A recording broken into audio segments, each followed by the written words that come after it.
নমস্কার বন্ধুরা, সোমাদির রান্নাঘরে সবাইকে স্বাগত।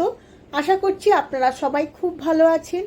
আজ আমি শেয়ার করতে চলেছি মুরাদাবাদি মশলাযুক্ত মটন ইয়াকনি পোলাও। সাধারণ মটন পোলাও থেকে একটু বেশি মশলাদার, ঘরোয়া কিছু উপকরণে সহজেই বানিয়ে দেখাবো। আপনারা বাড়িতে বানিয়ে দেখতে পারেন। সম্পূর্ণ ভিডিওটি দেখার জন্য অনুরোধ রইল। আমার চ্যানেলের নতুন বন্ধুদের কাছে অনুরোধ, আমার চ্যানেলটিকে সাবস্ক্রাইব করে পাশে থাকা বেল আইকনটি প্রেস করে রাখবেন, যাতে আমার সমস্ত রান্নার নোটিফিকেশান সবার আগে আপনাদের কাছে পৌঁছে যায়।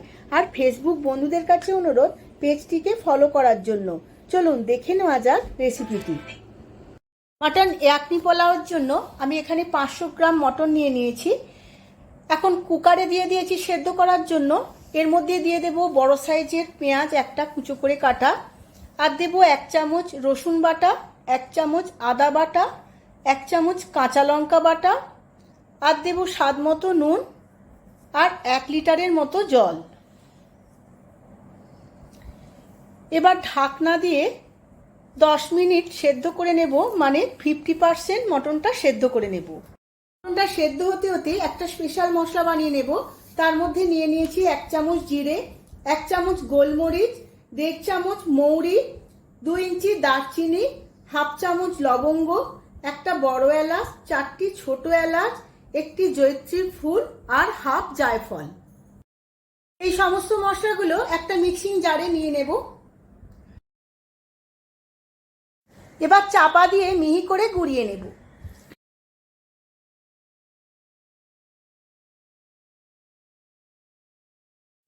এখন একটা কড়াই তেল বসিয়ে নিয়েছিলাম, তেলটা গরম হয়ে গেছে। এখন বেরেস্তাটা বানিয়ে নেওয়ার জন্য একটা পেঁয়াজ সরু সরু করে কেটে নিয়েছি। এইভাবে ভেজে আমি বেরেস্তাটা বানিয়ে নেব।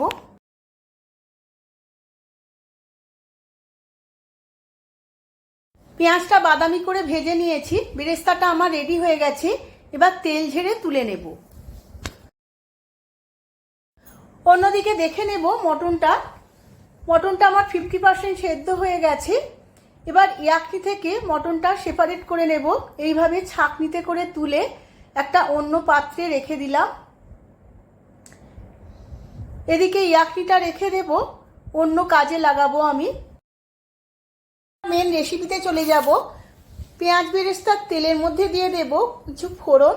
তার মধ্যে 3টে তেজপাতা, 1/2 চামচ জিরে, 1/2 চামচ সাজিরে, 1.5 ইঞ্চির মতো দারচিনি, একটি বড় এলাচ, 1/2 চামচ গোলমরিচ, 4-5টা ছোট এলাচ, আর কয়েকটা লবঙ্গ। সমস্ত কিছু খুব ভালো করে ভেজে নেব। ফোড়নগুলো খুব ভালো করে ভাজা হয়ে গেছে। এখন দিয়ে দেব কেটে রাখা একটা পেঁয়াজ। পেঁয়াজটা আমি মশলার সাথে খুব ভালো করে ভেজে নেব।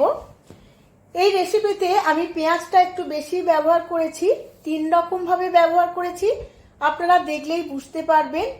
এবং মশলাটাও এতে বেশি ব্যবহার হয়, যেহেতু এটা মশলাদার রেসিপি। পেঁয়াজটা খুব ভালো করে মশলার সাথে ভাজা হয়ে গেছে। এখন দিয়ে দেব 1 চামচ আদা রসুন বাটা। আদা রসুন বাটা আমি পেঁয়াজের সাথে খুব ভালো করে ভেজে নেব বা কষিয়ে নেব। সমস্ত মশলাটা কষাতে কষাতে দিয়ে দেব অল্প একটু চর্বি। এই চর্বি দিলে এই রেসিপির টেস্ট দ্বিগুণ বেড়ে যায়। চর্বিটা কষানো হয়ে গেছে। এবার দিয়ে দেব সেদ্ধ করে রাখা মটনটা দিয়েও আমি মশলার সাথে 5 মিনিট কষিয়ে নেব।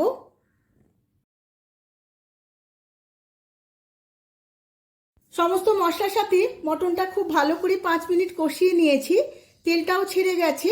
এখন দিয়ে দেব 100 গ্রাম ফেটানো টক দই। টক দইটা দিয়েও আমি সমস্ত উপকরণগুলো আবারও একবার কষিয়ে নেব। এই সময় গ্যাসের ফ্লেমটা লোতে রাখতে হবে, না হলে টক দইটা ফেটে যাবে। সমস্ত মশলা এবং টক দইয়ের সাথে মটনটা খুব ভালো করে কষানো হয়ে গেছে, তেলটাও ছেড়ে দিয়েছে। এখন দিয়ে দেব আগে থাকতে বানানো মশলার হাফ। আমি হাফটা পরে ব্যবহার করব। মশলার সাথেও আমি মটনটা খুব ভালো করে আবারও 2-1 মিনিট কষিয়ে নেব। এই রেসিপির মধ্যে হলুদ বা লঙ্কার গুঁড়ো কিছুই ব্যবহার করব না। মশলাটা আমার কষানো হয়ে গেছে। অন্যদিকে আমি 1.5 ঘন্টা আগে দেরাদুন রাইস চাল 1 কিলো ভিজিয়ে দিয়েছিলাম। চালটা খুব ভালো করে ভিজে গেছে। দেখুন বন্ধুরা, আধখানা হয়ে ভেঙে যাচ্ছে। চালটা খুব ভালো ভিজে গেছে। এই মটন কষার উপরে সমস্ত ভেজানো চালটা আমি দিয়ে দেব। ভেজানো চালটা দেওয়ার পর আমি যে মূল ইয়াকনিটা তৈরি করে নিয়েছিলাম এই ইয়াকনিটা সমস্তটাই দিয়ে দেব। এখানে 1 লিটারের মতো ইয়াকনি আছে। এই রেসিপির মূল উপকরণ হচ্ছে এই ইয়াকনিটা দিয়ে আমি সমস্ত কিছু খুব ভালোভাবে মিশিয়ে নেব। এবার দিয়ে দেব স্বাদ মতো নুন। এখানে জলের পরিমাণটা আপনারা বুঝে দেবেন, যা চাল নেবেন তার ডবল জল দিতে হবে। ইয়াকনিটা বানানোর সময় জলটা আপনারা দিয়ে দেবেন। এখন দিয়ে দেব স্বাদ অনুযায়ী চিনি। এবার সমস্ত কিছু খুব ভালো করে মিশিয়ে নেব। আমি ধনের গুঁড়োটা স্কিপ করে গিয়েছিলাম, এখন 1 চামচ ধনের গুঁড়ো দিয়ে খুব ভালো করে মিশিয়ে নেব। এবার চাপা দিয়ে হাই ফ্লেমে 3 মিনিট, বাকি আধ ঘন্টা লো ফ্লেমে সেদ্ধ করে নেব। আধ ঘন্টা পরে আমি দেখে নেব। দেখুন বন্ধুরা, কত সুন্দর ঝুরঝুরে হয়েছে।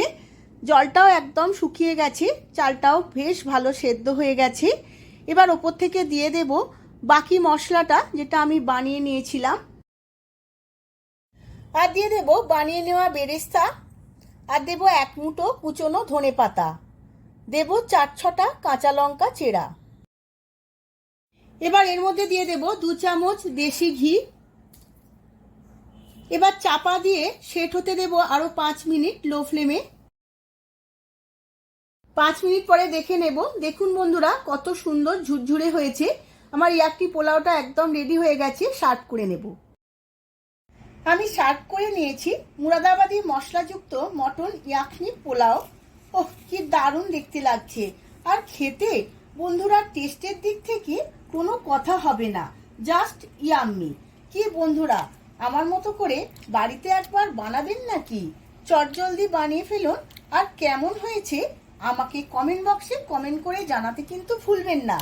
আর ভিডিওটা যদি ভালো লেগে থাকে ভিডিওটিতে প্রচুর লাইক, শেয়ার ও কমেন্ট করবেন।